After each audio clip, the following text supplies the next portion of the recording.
أعوذ بالله من الشيطان الرجيم بسم الله الرحمن الرحيم أفمن هذا الحديث تعجبون وتضحكون ولا تبكون سبحانك لا علم لنا إلا ما علمتنا إنك أنت العليم الحكيم رب اشرح لي صدري ويسر لي أمري واحلل عقدة من لساني يفقهوا قولي رب زدني علما۔ ہر قسم کی حمد و ثنا، تعریف و ستائش، بڑائی اور بزرگی،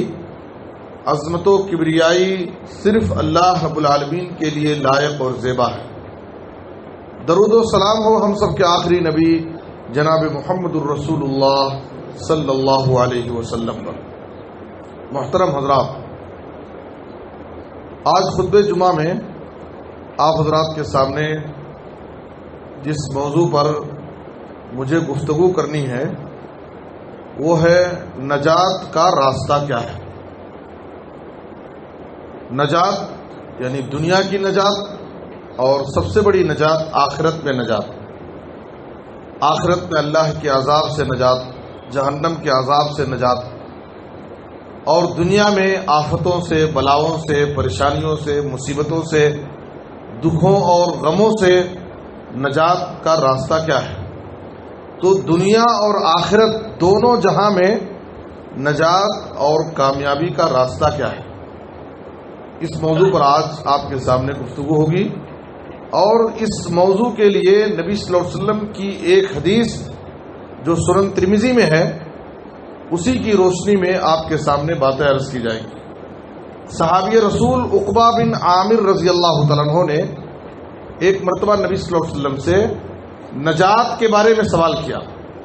حدیث میں ہے ان عقبہ بن عامر رضی اللہ تعالیٰ عنہ قال قلت یا رسول اللہ من نجات۔ عقبہ بن عامر رضی اللہ عنہ کہتے ہیں کہ میں نے سوال کیا، اے اللہ کے رسول نجات کیسے حاصل ہو؟ ظاہر ہے کہ ایک عام سوال تھا جس میں دنیا اور آخرت دونوں کی نجات کے بارے میں سوال کیا گیا۔ اے اللہ کے رسول نجات کیسے ملے گی؟ تو نبی صلی اللہ علیہ وسلم نے نجات کا اس حدیث میں 3 راستہ بتایا۔ ویسے نجات کے لیے، دنیا اور آخرت کی کامیابی کے لیے بہت سارے اسباب ہیں، بہت سارے اعمال ہیں، بہت ساری نیکیاں ہیں، لیکن اس حدیث میں نبی صلی اللہ علیہ وسلم نے نجات حاصل کرنے کے لیے 3 راستے بتائے۔ سب سے پہلے نبی صلی اللہ علیہ وسلم نے کہا املک علیک لسانک ولیسعک بیتک وابکی علی خطیئتک۔ 3 چیزیں آپ صلی اللہ علیہ وسلم نے ذکر کی۔ سب سے پہلے آپ نے کہا املک علیک لسانک، اور بعض روایتوں میں ہے امسک علیک لسانک، تم اپنی زبان کو قابو میں رکھو، زبان کو کنٹرول میں رکھو، زبان کی حفاظت کرو، زبان کا صحیح استعمال کرو، زبان کی آفتوں اور ہلاکتوں سے اپنے آپ کو بچاؤ۔ دوسری چیز آپ صلی اللہ علیہ وسلم نے کہا وَلْيَسَعْكَ بَيْتُكَ، فارغ خالی اوقات تم اپنے گھر میں رہو، تمہارا گھر تمہارے لیے کافی ہو جائے۔ فارغ اوقات، خالی اوقات تم اپنے گھر میں رہو، اپنے گھر میں بھی وقت دو۔ اور تیسرے نمبر پر آپ صلی اللہ علیہ وسلم نے کہا وَابْكِ عَلَىٰ خَطِیئَتِکَ، تم اپنے گناہوں پر رو۔ یہ نہیں کہا کہ گناہ مت کرو، انسان ہونے کے ناطے ہر انسان سے گناہ ہوں گے، غلطی ہو سکتی ہے۔ نبی صلی اللہ علیہ وسلم فرما رہے ہیں کہ گناہوں کا احساس پیدا کر کے، اپنی غلطیوں کا اعتراف کر کے، اپنی غلطیوں اور گناہوں پر نادم اور شرمندہ ہو کر کے تم اللہ کی بارگاہ میں آنسو بہاؤ، اللہ کے سامنے رو اور گڑگڑاؤ۔ یہ 3 چیزیں نبی صلی اللہ علیہ وسلم نے کہا۔ زبان کا صحیح استعمال کرو، زبان کو قابو میں رکھو، اور فارغ اوقات، خالی وقت ادھر ادھر رہنے کے بجائے گھر میں رہو، اپنے بیوی بچوں کے ساتھ رہو، اور جب غلطی ہو جائے، کچھ گناہ ہو جائے تو اپنے گناہ پر اللہ کی بارگاہ میں رو اور گڑگڑاؤ اللہ کے سامنے۔ یہی 3 چیزیں نبی صلی اللہ علیہ وسلم نے اس حدیث میں نجات کے راستے بتائے، اور انہی 3 چیزوں پر ہماری آج کی اس خطبے میں گفتگو ہوگی۔ سب سے پہلے چیز نبی صلی اللہ علیہ وسلم نے جو کہا املک علیک لسانک یا امسک علیک لسانک، تم اپنی زبان کو قابو میں رکھو، زبان کا استعمال صحیح کرو۔ دیکھیے اگر ہم غور کریں گے تو ہماری زندگی میں صبح سے لے کر کے شام تک، اٹھنے سے لے کر کے سونے تک، ہماری زندگی میں ہم سے سرزد ہونے والے اکثر گناہوں کا تعلق زبان ہے۔ اکثر جو ہم سے گناہ ہوتے ہیں وہ ہماری زبان سے ہوتے ہیں۔ ہم کسی کی غیبت کرتے ہیں، کسی کی چغلی کرتے ہیں، زبان سے جھوٹ بولتے ہیں، کسی کو گالی دیتے ہیں، کسی کا مذاق اڑاتے ہیں، کسی کی تحقیر کرتے ہیں۔ یعنی اکثر جو ہم سے گناہ ہوتے ہیں دن اور رات میں وہ زبان سے ہوتے ہیں۔ اسی لیے جناب محمد الرسول اللہ صلی اللہ علیہ وسلم نے فرمایا ترمذی کی حدیث میں، من صمت نجا، من صمت نجا، جو شخص خاموش رہا تو نجات پا گیا۔ خاموش رہنے کا مطلب یہ بھی نہیں ہے کہ آدمی ہمیشہ اپنی زبان کو لگام لگائے، کبھی بات ہی نہ کرے، کبھی بولے ہی نہ۔ یعنی غیر ضروری طور پر بات کرنے بولنے سے بہتر یہ ہے کہ آدمی زیادہ خاموش رہے اور غیر ضروری طور پر اپنی زبان نہ کھولے۔ اس لیے کہ سورہ قاف میں اللہ تعالیٰ نے فرمایا ما یلفظ من قول الا لدیہ رقیب عتید، انسان جب بھی اپنی زبان کھولتا ہے تو اس کی زبان سے نکلنے والی ہر بات لکھی جاتی ہے، ایک فرشتہ انتظار میں رہتا ہے۔ جیسی ہی ہماری زبان سے کوئی بات نکلتی ہے فرشتہ اس کو لکھ لیتا ہے۔ اگر اچھی بات ہے تو ہم کو اس پر اچھا بدلہ ملے گا آخرت میں، اگر زبان سے نکلنے والی بری بات ہوگی تو ہمارا اس پر مواخذہ ہوگا آخرت میں، ہماری پکڑ ہوگی، اللہ تعالی ہم کو اس پر سزا دے گا۔ اسی لیے صحیح بخاری اور صحیح مسلم کی حدیث میں جناب محمد الرسول اللہ صلی اللہ علیہ وسلم نے فرمایا من کان یؤمن باللہ والیوم الآخر فلیقل خیرا او لیصمت، جو شخص اللہ پر اور آخرت کے دن پر ایمان رکھتا ہے، اسے اس بات پر یقین ہے کہ ایک دن اسے مرنا ہے، مرنے کے بعد پھر اسے زندہ کیا جائے گا اور اللہ کے سامنے اسے حاضر ہونا ہے، اپنی زندگی کا حساب و کتاب پیش کرنا ہے، جسے اس بات پر یقین ہے اسے چاہیے کہ وہ اپنی زبان سے اچھی اور بھلی بات بولے، نہیں تو خاموش رہے۔ خاموشی میں اس کے لیے نجات ہے۔ اپنی زبان اگر کھولتا ہے، بات کرتا ہے، تو اپنی زبان سے صحیح بات بولے، غلط بات مت بولے، اپنی زبان کی حفاظت کرے، خاموش رہے، خاموشی میں اس کے لیے نجات ہے۔ آپ کو معلوم ہونا چاہیے کہ زبان کا معاملہ کتنا سنگین ہے۔ ہماری بڑی بڑی عبادتیں جو ہم اپنی زندگی میں انجام دیتے ہیں، نماز کی شکل میں، روزے کی شکل میں، صدقہ اور خیرات کی شکل میں، حج اور قربانی کی شکل میں، بڑی بڑی عبادتیں، ان بڑی بڑی عبادتوں کا دار و مدار زبان کی حفاظت پر، اور اکثر لوگ زبان پر توجہ نہیں دیتے، جبکہ ہماری عبادتوں کا دار و مدار زبان کی اصلاح پر۔ ہم اگر اپنی زبان کی اصلاح نہیں کریں گے اور عبادتیں انجام دیں گے، ایسا ہو سکتا ہے کہ زبان کے غلط استعمال سے ہماری زندگی کی بڑی بڑی عبادتیں ضائع اور برباد ہو جائیں، اللہ رب العالمین کے پاس ہم اجر و ثواب سے محروم ہیں۔ معاذ بن جبل رضی اللہ تعالیٰ عنہ مشہور صحابی ہیں، ایک مرتبہ نبی صلی اللہ علیہ وسلم کی خدمت میں حاضر ہوئے، انہوں نے کہا اللہ کے رسول اخبرنی بعمل یدخلنی الجنہ ویباعدنی من النار، اے اللہ کے رسول مجھے ایسا عمل بتائیے، ترمذی کی یہ حدیث ہے، اے اللہ کے رسول مجھے ایسا عمل بتائیے جس سے میں جنت کا مستحق ہو جاؤں، جنت کا حقدار ہو جاؤں، جنت میں چلا جاؤں اور جہنم سے بچ جاؤں۔ نبی صلی اللہ علیہ وسلم نے کہا لقد سألت عن عظیم وإنه ليسير على من يسره الله عليه، اے معاذ تم نے تو بہت بڑا سوال کر لیا، جنت پانا اور جہنم سے بچنا یہ کوئی آسان نہیں ہے، لیکن تمہارا سوال بہت بڑا ہے، لیکن یہ بہت آسان بھی ہے اس شخص کے لیے اللہ تعالیٰ جس کے لیے آسانی کر دے، جس کو توفیق دے دے نیک اعمال کی اور گناہوں سے بچنے کی، اس کے لیے جنت پانا اور جہنم سے بچنا آسان بھی ہے۔ اس کے بعد نبی صلی اللہ علیہ وسلم نے جنت میں جانے کے لیے بہت سارے اعمال بتائے۔ سب سے پہلے ارکان اسلام بتائے، تعبد اللہ لا تشرک بہ شیئا وتقیم الصلاۃ وتؤتی الزکاۃ وتصوم رمضان، تم نمازوں کی پابندی کرو، 5 وقتہ نماز قائم کرتے رہو، زکوٰۃ دو، رمضان کے روزے رکھو۔ آپ صلی اللہ علیہ وسلم نے ابواب الخیر، نیکی اور بھلائی کے بڑے بڑے دروازے، بڑی بڑی نیکیاں بتائی۔ تہجد کی نماز کا ذکر کیا اور صدقہ اور خیرات کا ذکر کیا، یہاں تک کہ جہاد کا ذکر کیا۔ بڑے بڑے اعمال اور بڑی بڑی عبادتیں نبی صلی اللہ علیہ وسلم نے ان کو بتائیں اور کہا ان اعمال کی اگر پابندی کرو گے تو تم جنت میں چلے جاؤ۔ آخر میں نبی صلی اللہ علیہ وسلم نے کہا، بڑی بڑی عبادتیں سکھانے کے بعد کہا، الا اخبرک بملاک ذلک کلہ،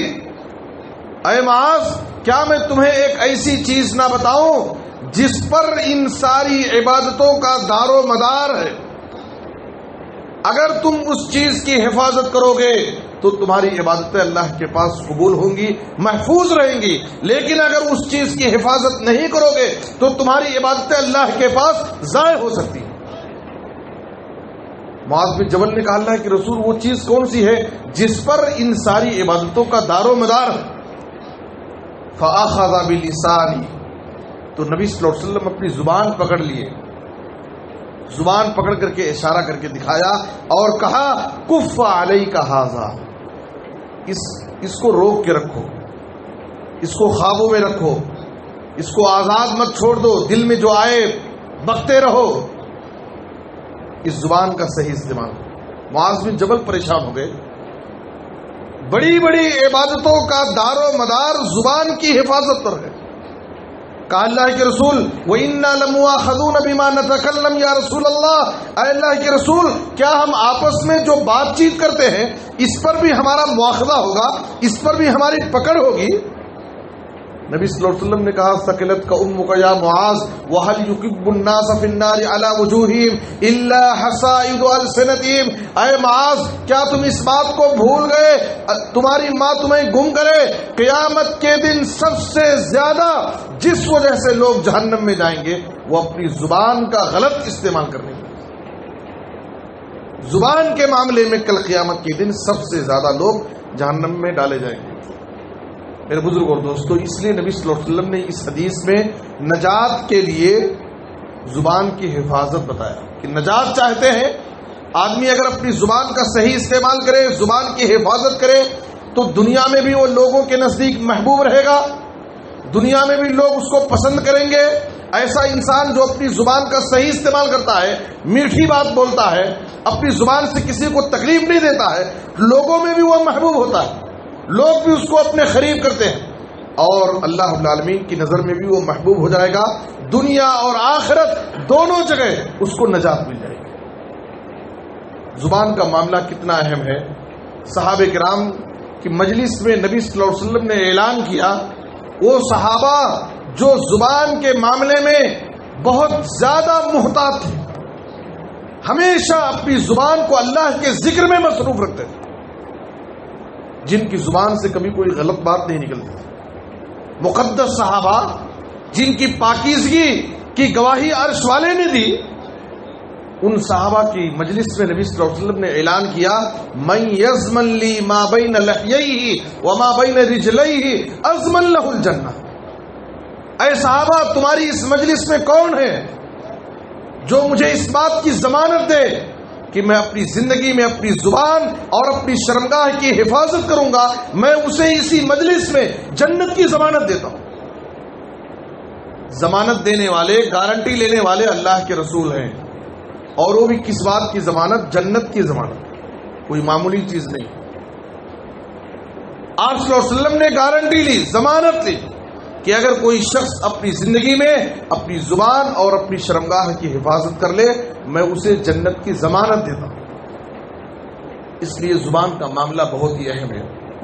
ترمذی کی حدیث میں جناب محمد رسول اللہ صلی اللہ علیہ وسلم سے سوال کیا گیا، سئل رسول اللہ صلی اللہ علیہ وسلم عن اکثر ما يدخل الناس النار قال الفم والفرج۔ اے اللہ کے رسول کل قیامت کے دن کس وجہ سے لوگ سب سے زیادہ جہنم میں جائیں؟ تو آپ صلی اللہ علیہ وسلم نے کہا زبان اور شرمگاہ کے معاملے میں، زبان اور شرمگاہ کا غلط استعمال کرنے کی وجہ سے سب سے زیادہ لوگ جہنم میں جائیں۔ صحیح بخاری کی حدیث میں نبی صلی اللہ علیہ وسلم نے فرمایا ان العبد لا يتكلم بالكلمة من رضوان الله لا يلقي لها بالا يرفعه الله بها درجات وان العبد لا يتكلم بالكلمة من سخط الله لا يلقي لها بالا يهوي بها في جہنم۔ ایک انسان، ایک بندہ اپنی زبان سے رب کو راضی کرنے والی کوئی بات بولتا ہے، ایک بات بولتا ہے اور وہ اس کو معمولی سمجھ کر بولتا ہے، اتنی اہمیت نہیں دیتا، کوئی بہت بڑی نیکی سمجھ کر نہیں بولتا ہے، لیکن اس ایک بات سے رب راضی ہو جاتا ہے، جنت میں اللہ تعالیٰ اس کے درجے کو بلند کر دیتا ہے۔ زبان سے نکلنے والی ایک بات جو رب کو راضی کرنے والی ہوتی ہے، اس کی وجہ سے وہ جنت میں اونچے درجے پر پہنچ جاتا ہے۔ نبی صلی اللہ علیہ وسلم نے کہا ایک انسان اپنی زبان سے رب کو ناراض کرنے والی ایک بات بولتا ہے، حالانکہ وہ اس کو اتنا سنگین نہیں سمجھتا، معمولی سمجھ کر بول دیتا ہے، اور اس رب کو ناراض کرنے والی ایک بات کی وجہ سے وہ جہنم کے گڑھے میں گر جاتا۔ یہ ہے زبان کے استعمال کا معاملہ۔ اگر ہم اس زبان کو صحیح استعمال کریں تو ہم اس زبان کے ذریعے بہت ساری نیکیاں بھی کما سکتے ہیں۔ قرآن مجید کی تلاوت کر کے، اللہ رب العالمین کا ذکر کر کے، لوگوں سے اچھی بات چیت کر کے ہم اس زبان سے بہت ساری نیکیاں کما سکتے ہیں، لیکن اسی زبان کی اگر ہم حفاظت نہیں کریں گے تو زبان کا غلط استعمال کر کے انسان اپنی دنیا اور آخرت دونوں کو برباد کر سکتا ہے۔ میں آپ کو بتا ہی رہا ہوں کہ بڑی بڑی عبادتیں جو ہم اپنی زندگی میں کرتے ہیں، زبان کا غلط استعمال کرنے کی وجہ سے ہماری بڑی بڑی عبادتیں ضائع اور برباد ہو سکتی۔ نبی صلی اللہ علیہ وسلم سے سوال کیا گیا ایک خاتون کے بارے میں، ان فلانہ یذکر من کثرت صلاتها وصومها وصدقتها، ایک خاتون ہے جو بڑی عبادت گزار ہے، اللہ کے رسول نمازوں کی پابندی کرتی ہے، روزوں کا اہتمام کرتی ہے، صدقہ اور خیرات کرتی ہے، بڑی عبادت گزار ہے، ہمیشہ نیکیوں میں آگے رہتی، لیکن اس کی ایک خامی بیان کی گئی، غیر انہا توزی جیرانہا بلسانہا، اے اللہ کے رسول وہ اپنی زبان سے اپنے پاس پڑوس کے لوگوں کو تکلیف دیتی، بد زبان عورت، ایک طرف عبادت گزار ہے، دوسری طرف بد زبان ہے، اپنی زبان سے اپنے پاس پڑوس کے لوگوں کو تکلیف پہنچاتی ہے۔ نبی صلی اللہ علیہ وسلم نے اس عبادت گزار بد زبان عورت کے بارے میں کیا کہا؟ لا خیر فیہا، کثرت عبادت کے باوجود ایسی خاتون میں، ایسی عورت میں کوئی بھلائی نہیں۔ اتنی بڑی عبادت گزار، اتنی ساری نیکیاں کرنے والی، نبی صلی اللہ علیہ وسلم کہہ رہے ہیں اس عورت کے اندر کوئی خیر نہیں، کوئی بھلائی نہیں، ہی فی النار، یہ جہنمی عورت ہے۔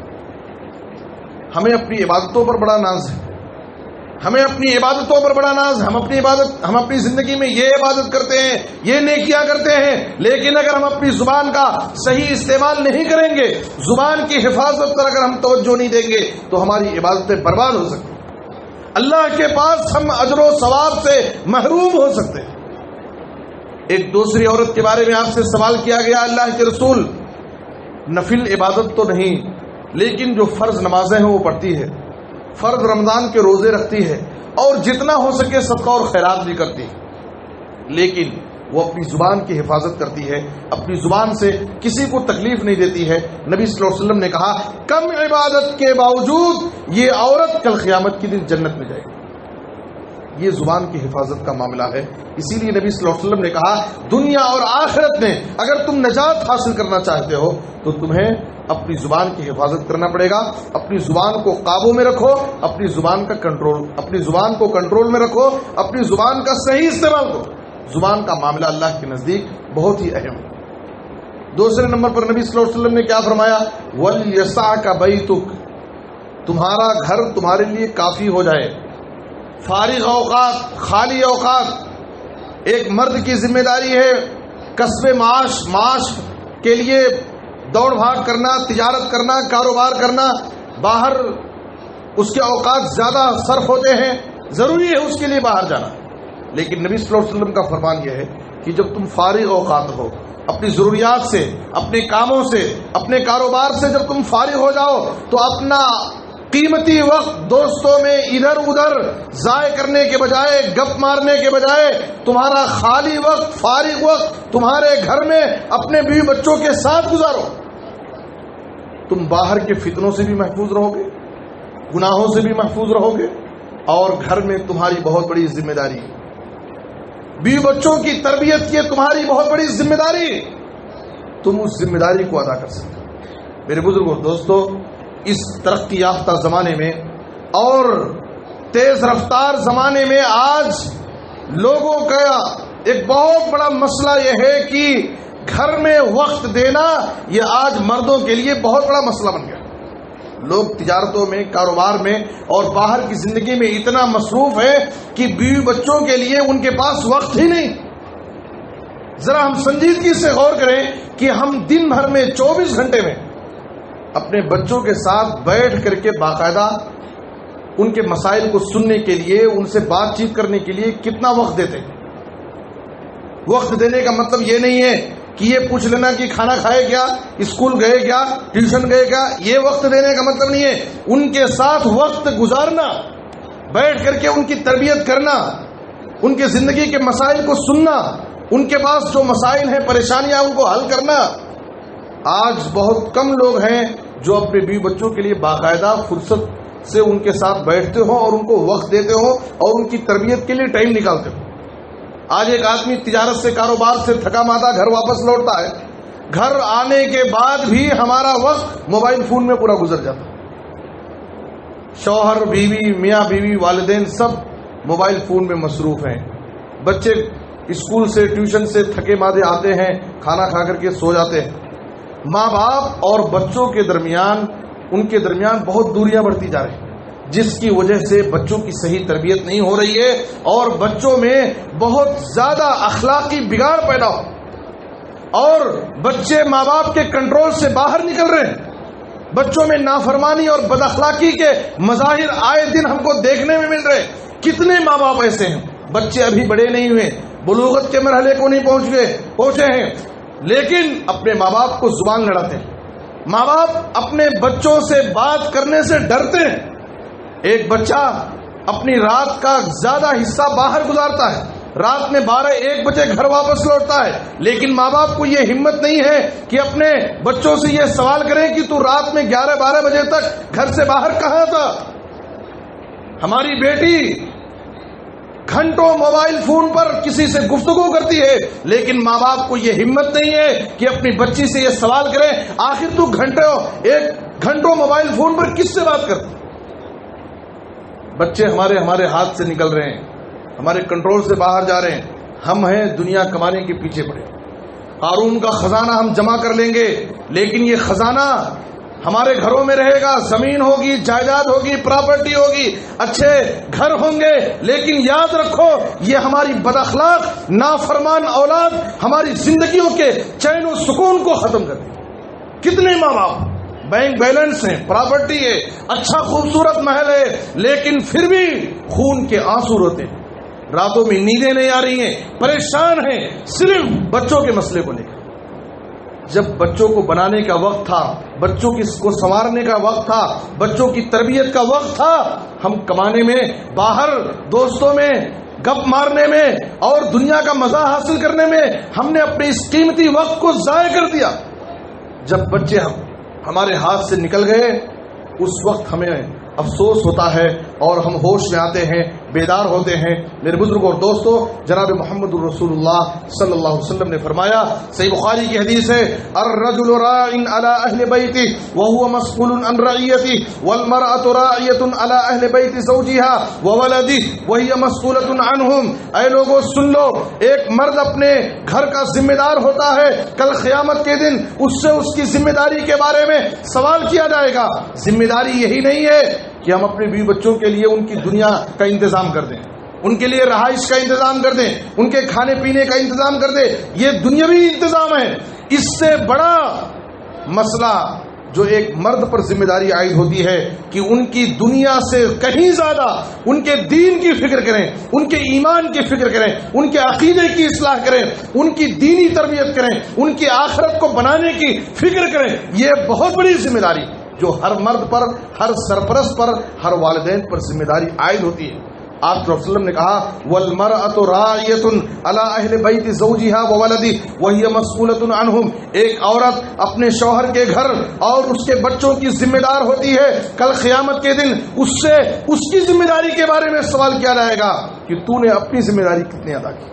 اس لیے میرے بزرگوں اور دوستو، نبی صلی اللہ علیہ وسلم نے کہا دنیا اور آخرت کی اگر نجات چاہتے ہو تو دنیا اور آخرت کی نجات حاصل کرنے کے لیے اپنا قیمتی وقت، فارغ وقت تم اپنے گھر میں گزارو، دنیا کے فتنوں سے بھی محفوظ رہو گے اور تم اپنے بیوی بچوں کی تربیت کر کے تم ان کا سکون حاصل کر سکتے ہو اور اپنی ذمہ داری بھی ادا کر سکتے ہو۔ اور یاد رکھیں، گھر میں رہنے کا مطلب یہ نہیں ہے کہ آدمی عبادتوں سے غافل ہو جائے گا، عبادتوں میں پیچھے ہو جائے گا۔ بہت ساری ایسی عبادتیں ہیں، ایک آدمی گھر میں رہ کر کے بہت ساری عبادتیں بھی کر سکتا ہے۔ نبی صلی اللہ علیہ وسلم نے کہا جہاں مردوں کے لیے فرض نمازیں مسجد میں آ کر باجماعت وقت پر ادا کرنا ضروری ہے، وہیں نبی صلی اللہ علیہ وسلم نے یہ تعلیم دی کہ جب تم اپنی نمازوں سے فارغ ہو جاؤ، فرض نماز مسجد میں ادا کر لو تو اپنی نماز کا ایک حصہ بچا کر کے رکھو اور اپنے گھروں میں جا کر کے سنتیں اور نفلیں پڑھا کرو۔ تمہاری نمازوں کی وجہ سے اللہ تعالیٰ تمہارے گھروں میں خیر و برکت عطا کرے گا۔ صحیح مسلم کی حدیث ہے، آپ صلی اللہ علیہ وسلم نے کہا اذا قضى احدكم الصلاة في مسجده فليجعل لبيته نصيبا من صلاته فإن الله جاعل في بيته من صلاته خيرا، جب تم میں سے کوئی شخص فرض نماز مسجد میں ادا کر لے تو اپنی نماز کا ایک حصہ اپنے گھر کے لیے باقی رکھے، گھر جا کر کے سنت اور نفل نماز ادا کرے، اس کی اس سنت اور نفل کی وجہ سے اللہ تعالیٰ اس کے گھر میں خیر و برکت نازل کرے گا۔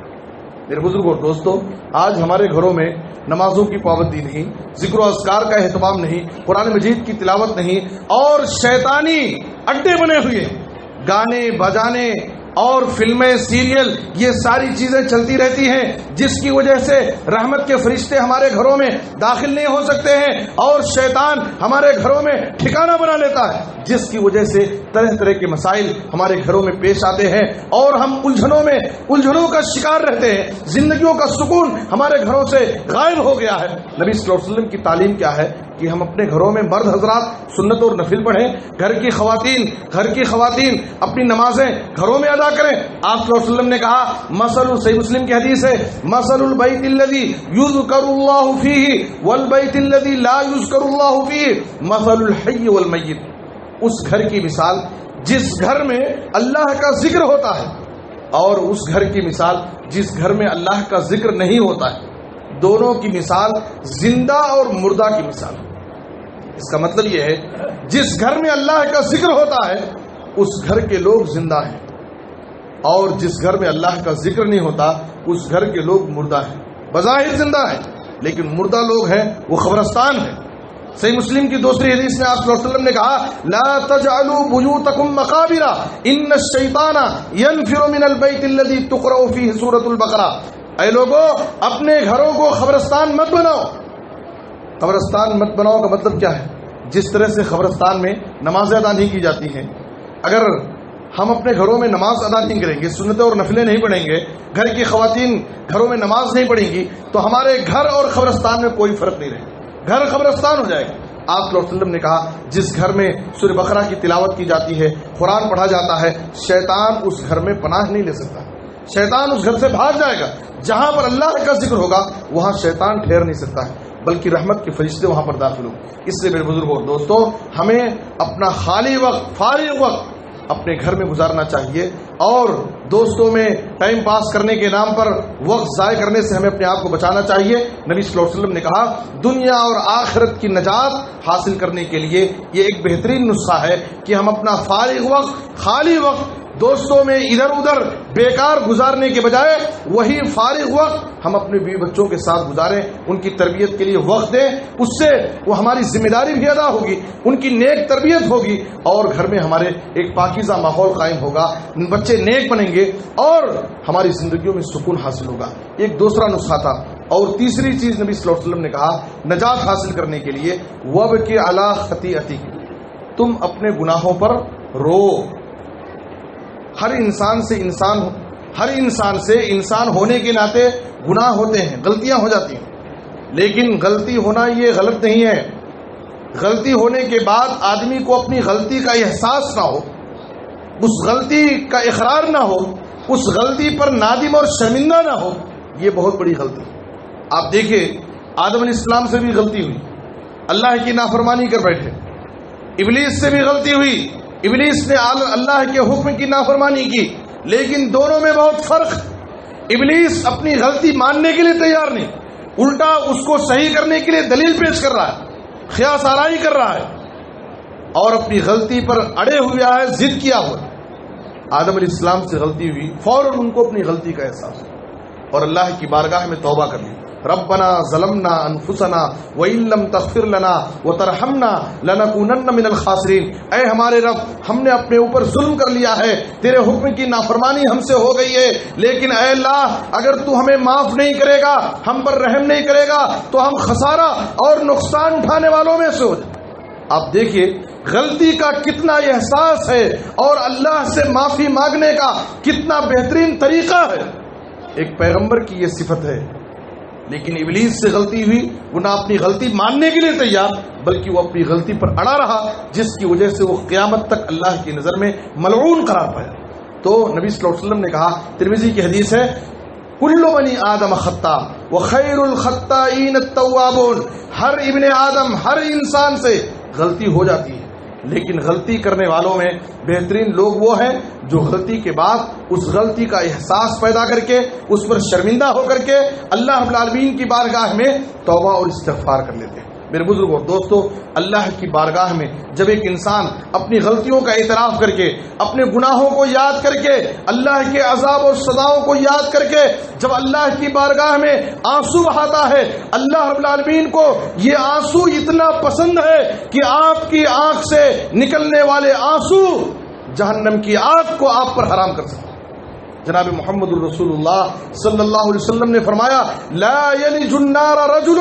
بکا من خشیت اللہ حتی یعود اللبن فی الزرع، ایسا شخص کل قیامت کے دن جہنم میں داخل نہیں ہو سکتا۔ ایسے شخص کا جہنم میں جانا ایسے ہی ناممکن ہے جو اللہ کے خوف سے اللہ کے عذاب اور سزاؤں کو یاد کر کے روتا ہو، تنہائی میں اللہ کی بارگاہ میں آنسو بہاتا ہو، اس کا جہنم میں جانا ایسی ہی ناممکن ہے۔ آپ صلی اللہ علیہ وسلم نے مثال دے کر فرمایا، حتی یعود اللبن فی الزرع، جیسے تھن سے نکالا ہوا دودھ تھن میں واپس کرنا ناممکن ہے، اسی طریقے سے وہ شخص جو اپنے گناہوں کو یاد کر کے اللہ کی بارگاہ میں آنسو بہاتا ہے، اللہ کے سامنے روتا اور گڑگڑاتا ہے، اس کو جہنم میں جانا ایسی ہی ناممکن ہے جیسے تھن سے نکالا ہوا دودھ دوبارہ واپس تھن میں ڈالنا ناممکن ہے، ایسے اس شخص کا جہنم میں جانا بھی ناممکن ہے۔ یہ اللہ کی بارگاہ میں اپنے گناہوں کو یاد کر کے رونے کی یہ فضیلت ہے۔ میرے بزرگوں اور دوستو، دوسری حدیث میں آپ صلی اللہ علیہ وسلم نے کہا، دو قطرے اللہ رب العالمین کو بہت پسند ہے، دو قطرے اللہ تعالیٰ کو بہت پسند ہے۔ ایک آنسو کا خطرہ جو اللہ کے خوف سے، اللہ کے ڈر سے انسان کی آنکھ سے نکل جائے، اور دوسرا خطرہ خون کا خطرہ جو انسان اللہ کی راہ میں نکلا ہے، اللہ کے دین کی اشاعت اور سربلندی کے لیے اللہ کی راہ میں خون کا خطرہ جو نکلتا ہے، وہ خطرہ بھی اللہ کو بہت پسند ہے۔ دو خطرے اللہ کو بہت پسند ہے، ایک آنسو کا خطرہ جو اللہ کے ڈر سے آنکھ سے نکلتا ہے، اور ایک خون کا خطرہ جو اللہ کی راہ میں انسان کے جسم سے بہتا ہے، وہ خون کا خطرہ بھی اللہ کو بہت پسند ہے۔ پھر نبی صلی اللہ علیہ وسلم نے کہا کہ دو نشان بھی اللہ کو بہت محبوب ہے، اللہ کو بہت پسند ہے۔ ایک عبادت کا نشان،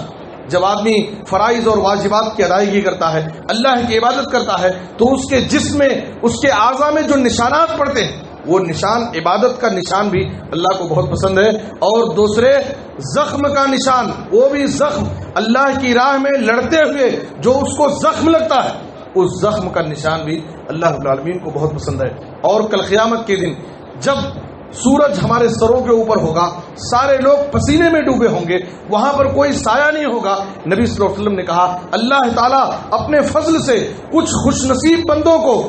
عرش الہی کے سائے میں جگہ دے گا. تو اس وقت نبی صلی اللہ علیہ وسلم نے ان خوش نصیبوں کا تذکرہ کرتے ہوئے کہا، صحیح بخاری اور صحیح مسلم کی حدیث ہے، وَرَجُلٌ ذَكَرَ اللَّهَ خَالِيًا فَفَاضَتْ عَيْنَاهُ، ایک ایسا آدمی جس نے تنہائی میں اکیلے میں بیٹھ کر کے اپنے اعمال کا جائزہ لیا، اپنی غلطیوں کو یاد کیا، اپنے گناہوں کو یاد کیا، اور اللہ کے عذاب اور سزاؤں کو سوچ کر کے اس کے آنکھوں سے بے ساختہ آنسو نکل گئے، تو اللہ رب العالمین کو یہ عذاب بہت زیادہ پسند ہے. کل قیامت کی دن اللہ تعالیٰ جہاں پر کوئی سایہ نہیں ہوگا، ایسے شخص کو جو تنہائیوں میں اپنے گناہوں کو یاد کر کے اللہ کے عذاب اور سزاؤں کا تصور پیدا کر کے روتا تھا، آنسو بہاتا تھا، اللہ کے سامنے گڑ گڑاتا تھا، اللہ تعالیٰ قیامت کے دن اس کو عرش الہی کے سائے میں جگہ دے گا. میرے بزرگوں اور دوستو، آج ہمارا حال یہ ہے کہ دنیا کی محبت ہمارے دلوں میں اس قدر بیٹھ گئی ہے، مال و دولت کی حرص و لالچ، عہدہ اور منصب کا حرص و لالچ، اور گناہوں کی غلاظت سے ہمارے دل اتنے سخت ہو چکے ہیں کہ ہماری زندگی میں ہمارا بچہ بیمار ہو جائے، ہمارے آنکھوں سے آنسو جاری ہو جاتے، ہماری تجارت میں لاس ہو جائے، ہم کو رونا آتا ہے. دنیا میں کئی مسئلے ایسے آتے ہیں جب ہم روتے ہیں، آنکھوں سے آنسو بہاتے ہیں، لیکن کتنے ایسے اللہ والے ہیں جو اپنے گناہوں کو یاد کر کے تنہائیوں میں، رات کی تاریکیوں میں اللہ کے سامنے بیٹھ کر کے اللہ کی بارگاہ میں روتے ہو. اللہ کے عذاب اور سزاؤں کو دنیا کی وجہ سے، دنیا کی محبت سے ہمارے دل اتنے سخت ہو چکے ہیں کہ بڑے بڑے حادثے گزرتے ہیں، موت کو اپنے نظروں سے دیکھتے ہیں، جنازے میں شریک ہوتے ہیں، قبرستان جاتے ہیں، لیکن کبھی بھی ہمارے دلوں میں نرمی پیدا نہیں ہوتی. آدمی قبرستان میں ہے، وہاں بھی ہنسی مذاق لوگ کرتے ہیں، قبرستان میں کھڑے کھڑے فون پر باتیں کرتے ہیں، یعنی انہیں ذرا بھی تصور نہیں ہوتا ہے کہ ہم ایک ایسے مقام پر ہیں جہاں پر عبرت اور نصیحت حاصل کرنے کی جگہ ہے. ہم ایک ایسی جگہ کھڑے ہیں جہاں پر ایک دن ہمیں بھی آنا ہے، اس جگہ کی فکر کرنا ہے، اس جگہ کی تیاری کرنا ہے. اکیلے ہم کو یہاں تنہا، ہمارے رشتے دار، ہمارے گھر والے، ہمارے بیوی بچے سب ہم کو یہاں چھوڑ کر تنے تنہا چلے جائیں گے، اور ہماری زندگی میں جو ہم عمل کیے ہیں وہ ہمارا عمل ہمارے ساتھ باقی رہ جائے گا. نبی صلی اللہ علیہ وسلم جب قبرستان جاتے تھے صحابہ کرام کو نصیحت کرتے تھے، یا اخوانی لمثل هذا فاعدوا، اے میرے صحابہ، اے میرے بھائیوں، اس جگہ آنے کی تیاری کرو، اس جگہ آنے کی فکر کرو. آج ہم قبرستان میں شریک، قبرستان میں کھڑے ہوتے ہیں، تدفین کے لیے جاتے ہیں، لیکن عبرت اور نصیحت حاصل کرنے کے بجائے ہم ہنسی مذاق میں، دنیا کی بات چیت میں رہ کر کے رسمی طور پر شریک ہو کر کے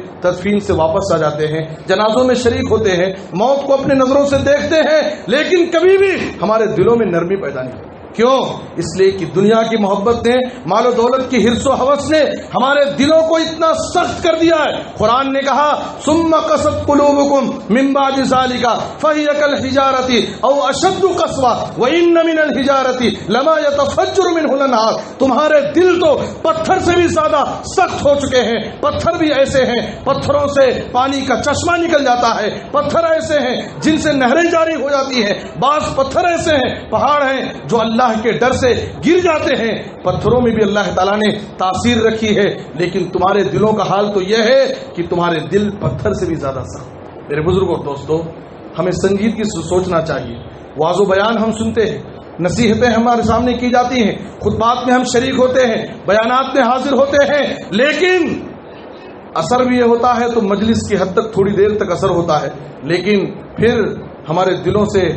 دلوں سے وہ ساری چیزیں، وہ تاثیر ختم ہو جاتی ہے، اور کبھی بھی ہمارے دل نرم نہیں ہوتے. ہمیں اس بات کا جائزہ لینا چاہیے کہ ہمارے دلوں میں نرمی پیدا کرے. نبی صلی اللہ علیہ وسلم جو امام الانبیاء ہیں، افضل البشر ہیں، افضل الخلق ہیں، آپ کا مقام و مرتبہ کیا ہے، لیکن قرآن مجید کی تلاوت کر رہے ہیں، قرآن پڑھ رہے ہیں، قرآن سن رہے ہیں، نماز رات میں تہجد کی نماز پڑھ رہے ہیں، آپ صلی اللہ علیہ وسلم کس قدر روتے تھے؟ عبداللہ بن شخیر رضی اللہ عنہ کہتے ہیں اتیت النبی صلی اللہ علیہ وسلم وهو يصلي ولجوفه عزیز كعزیز المرجل من البكاء، میں ایک مرتبہ نبی صلی اللہ علیہ وسلم کے پاس آیا، آپ نماز پڑھ رہے تھے اور نماز میں آپ اس قدر زار و خطار رو رہے تھے کہ آپ کے رونے کی آواز اس طرح سے آ رہی تھی جیسے چولہے پر ہانڈی رکھی جاتی ہے اور ہانڈی میں کوئی چیز پک رہی ہو، پکنے کی کھولنے کی آواز آتی ہے۔ نبی صلی اللہ علیہ وسلم کے بارے میں صحابی کہتے ہیں کہ آپ صلی اللہ علیہ وسلم سے رونے کی ایسی ہی آواز آ رہی تھی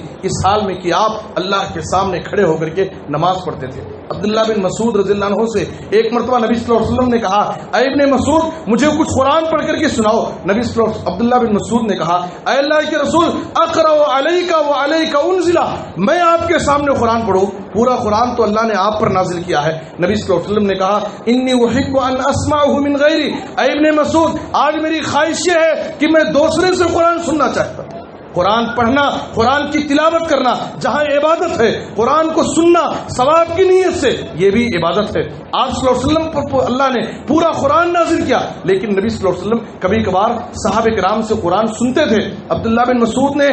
سورہ نساء کی تلاوت شروع کی، نبی صلی اللہ علیہ وسلم سنتے جا رہے ہیں اور جب عبداللہ بن مسعود اس آیت تک پہنچے فَكَيْفَ إِذَا جِئْنَا مِنْ كُلِّ أُمَّةٍ بِشَهِيدٍ وَجِئْنَا بِكَ عَلَىٰ هَٰؤُلَاءِ شَهِيدًا، اس وقت کا حال کیا ہوگا جب ہر امت سے ہم ایک گواہ کو لائیں گے اور اے نبی صلی اللہ علیہ وسلم آپ کو ان لوگوں پر گواہ بنائیں گے۔ نبی صلی اللہ علیہ وسلم کو اپنی ذمہ داری کا احساس پیدا ہوا۔ آپ صلی اللہ علیہ وسلم نے عبداللہ بن مسعود سے کہا حسبک الآن، اے ابن مسعود اب بس کرو، خراج بند کر دو۔ عبداللہ بن مسعود کہتے ہیں میں آپ کی طرف متوجہ ہوا، میں آپ کو دیکھا فَإِذَا عَيْنَاهُ تَذْرِفَانِ، آپ زار و خطار رو رہے تھے، آپ کے آنکھوں سے آنسو جاری۔ صحابہ نبی صلی اللہ علیہ وسلم قرآن پڑھتے، قرآن میں غور و فکر کرتے، اللہ کے عذاب اور سزاؤں کو یاد کر کے بے ساختہ روتے تھے۔ کیا ہم سوچیں کہ ہم اللہ کے عذاب کو سوچ کر کے کیا کبھی ہمارے آنکھوں سے بھی آنسو جاری ہوئے ہیں؟ اپنے گناہوں کو یاد کر کے، اللہ کے عذاب کو یاد کر کے کیا کبھی ہم نے تنہائی میں اللہ کے سامنے کبھی رونا سیکھا ہے؟ میرے بزرگوں دوستو، یہ بھی بہت بڑی عبادت ہے کہ ہم اپنے گناہوں کو یاد کریں، اپنی غلطیوں کا جائزہ لیں، اللہ کی بارگاہ میں تنہائی میں بیٹھ کر کے اللہ کے سامنے گڑگڑائیں، اللہ کے سامنے آنسو بہائیں۔ یاد رکھو یہ ایسی ادا ہے جو اللہ تعالیٰ کو بہت پسند ہے۔ نبی صلی اللہ علیہ وسلم صحابہ کو نصیحت کرتے تھے، صحابہ کرام نصیحت سن کر کے دھاڑے مار مار کر زور زور سے روتے تھے۔ آپ صلی اللہ علیہ وسلم نے ایک مرتبہ صحابہ کرام کو نصیحت کی۔ حضرت انس رضی اللہ عنہ کہتے ہیں آپ صلی اللہ علیہ وسلم نے ہمیں ایسا خطبہ دیا، ویسا خطبہ میں نے کبھی نہیں سنا۔